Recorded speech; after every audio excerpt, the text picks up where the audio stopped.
क्या आप जानते हैं जिस बेल वृक्ष को हम शिव को अर्पित करते हैं उसी में कभी माता पार्वती ने 12 वर्ष तक अपना शरीर त्याग कर वास किया था।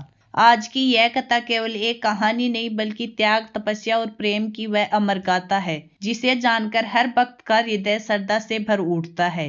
एक बार माता पार्वती और महादेव घने रास्ते में वन से होकर गुजर रहे थे। चारों ओर सन्नाटा था, वृक्षों की छाया थी और पक्षियों की मधुर ध्वनि। चलते चलते माता पार्वती को अचानक भूख का अनुभव हुआ। उन्होंने प्रेम पूर्वक महादेव से कहा, प्रिय स्वामी, मुझे बहुत भूख लगी है, कृपया इस वन में से मेरे लिए कोई फल ले आइए। महादेव मद मुस्कान के साथ बोली, हे देवी, इस वन में फल तुम्हें रुचिकर नहीं लगेंगे। माता ने आश्चर्य से पूछा, स्वामी ऐसा क्यों? इस वन में ऐसा क्या है जो मुझे पसंद नहीं आएगा? मेरी भूख शांत होनी चाहिए। तब माता पार्वती ने आग्रह पूर्वक कहा, जो भोजन आपको सबसे अधिक प्रिय है वही मेरे लिए ले आइए, उससे अतिरिक्त मैं और कुछ नहीं खाऊंगी।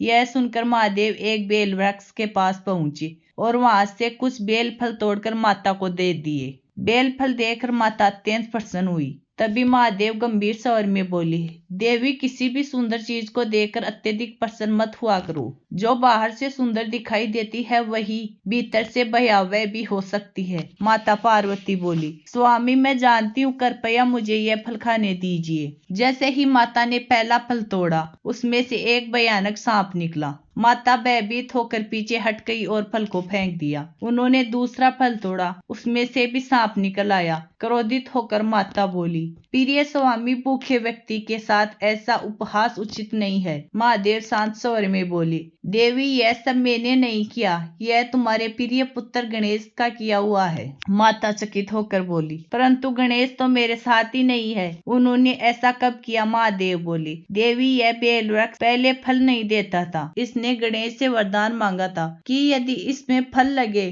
तो वह उनके लिए व्रत करेगा, परंतु इसने अपना व्रत पूरा नहीं किया। क्रोधित होकर गणेश ने इनके फलों को सांप बना दिया। यह सुनकर माता पार्वती का हृदय करुणा से भर गया। उन्होंने कहा, स्वामी, मैं अपने पुत्र के लिए व्रत करूंगी ताकि यह व्रत अपने श्राप से मुक्त हो जाए। महादेव हंसते हुए बोले, देवी, केवल व्रत करने से यह सांप नहीं हटेगा। इसके लिए तुम्हें 12 वर्ष तक इसी बेल के वृक्ष में वास करना होगा और इस दौरान तुम्हें इसके पत्ते के अतिरिक्त कुछ भी नहीं खाना होगा। क्षण भर भी न सोचते हुए माता पार्वती ने कहा, यह मुझे स्वीकार है। महादेव की आंखें नम हो गई। उन्होंने कहा, देवी, तुम्हारे अतिरिक्त इस धरती पर कोई भी यह तपस्या नहीं कर सकता।